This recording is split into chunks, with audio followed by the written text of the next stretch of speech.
datang di Mekah dalam keadaan asing.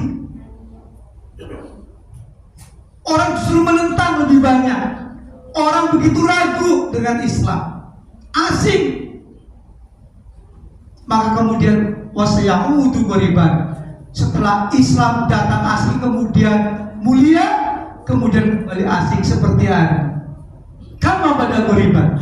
Kalau hari ini kita mengajak, ayo kembali kepada syarat Islam. Ayo kehidupan kita diatur dengan syarat Islam. Kira-kira yang menentang siapa? Bukan orang kafir. Siapa yang akan menghalang-halangi ditegakkannya syariat? Kalau komitmen tidak mau menerapkan syarat Islam, sholat itu adalah syarat Islam, haji itu syariat Islam, waris itu syariat Islam, sholat jenazah itu syariat Islam. Dan Islam tidak dihadirkan hanya untuk ngurusin mayit, bukan untuk ngurusin kelahiran, bukan untuk ngurusin kematian atau perkawinan, tidak. Allah turunkan Islam itu sempurna untuk mengatur hidup dan kehidupan manusia, untuk mengatur alam dan seisinya untuk manusia. Nah, maka akan asing sekarang ketika orang yang menyampaikan kebenaran malah dipersekusi. Kita ini sudah final. Padahal tidak sadar ketika kita hidup zaman sekarang, kita ini sengsara karena apa? Kita tidak bisa menjalankan Islam secara utuh.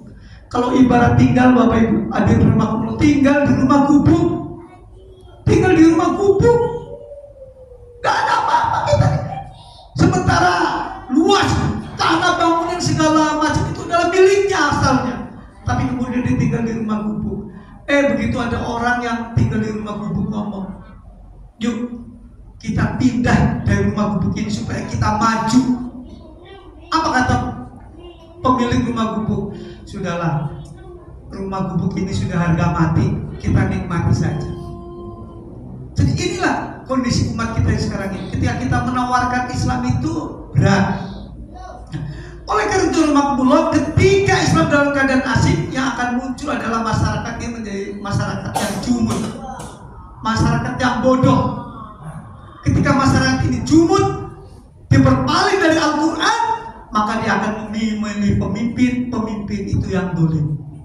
Sudah, jangan harap kalau ada orang baik, benar, istiqomah, sabar, sikoh dengan Islam akan menjadi pemimpin, tidak akan. Apa kata Rasulullah? Qala Rasulullah SAW, ya, innama akhafu ala ummati a'immatal mudlilin. Sesungguhnya kata Rasulullah, yang aku sangat takuti kepada umatku nanti, a'immah, adalah para pemimpin mudlilin, adalah para pemimpin yang berbuat dolim. Ngaku Islam, pakai aturan Islam, gak mau. Tapi ketika disumpah menjadi pemimpin pakai Al-Quran, ini yang ditakutkan. Oleh karena rahmatullah, apa yang terjadi di rahmatullah hari ini, kedoliman merusak tatanan kehidupan. Hari ini judol lagi terkenal, judi online. PPATK mencatat berapa kurang lebih dana dari perjudian ini? 600 triliun. Menkominfo, berapa pelaku ini? Hampir mencapai 4 juta orang yang ikut judi. Siapa di antaranya? Anak-anak di bawah umur 10 tahun. Kalau mereka minta pulsa itu untuk judi. Kalau nanti nggak punya, ada pinjol sekarang, pinjaman online, kena riba. Dan tahun ini terakhir ini pemerintah mengeluarkan aturan PP 28 tahun 2024. Isinya tentang apa? Penyediaan alat untuk kontrasepsi. Jadi kalau anak-anak sudah umur dewasa, ketika mau melakukan seks boleh.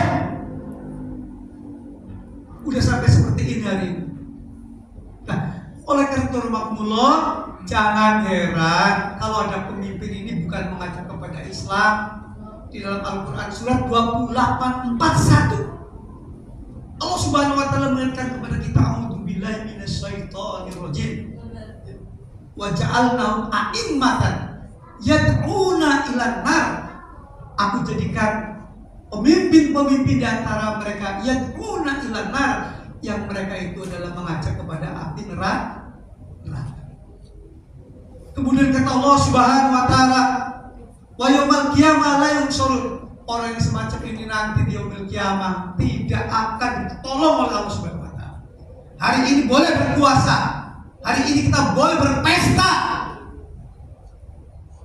tapi di akhirnya kita akan tidak ditolong oleh Allah Subhanahu wa taala.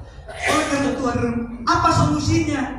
Kita kembali kepada Islam, atuju ilal haq, yakni kembali kepada kebenaran.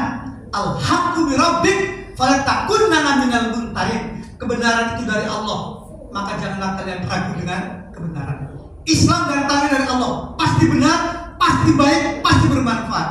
Maka umat Islam yang paling bertanggung jawab untuk menerapkan syariat Islam, bukan menerapkan demokrasi yang hari ini digadang-gadang, yang memecah belah umat Islam di seluruh dunia.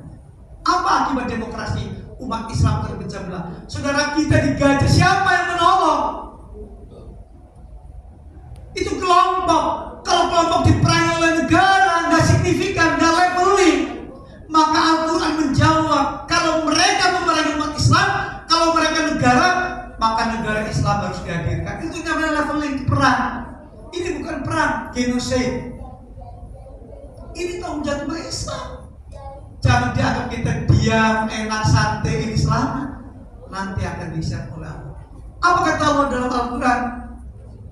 Yauma nad'u kullu unasi bi imamihim. Pada hari itu mereka nanti akan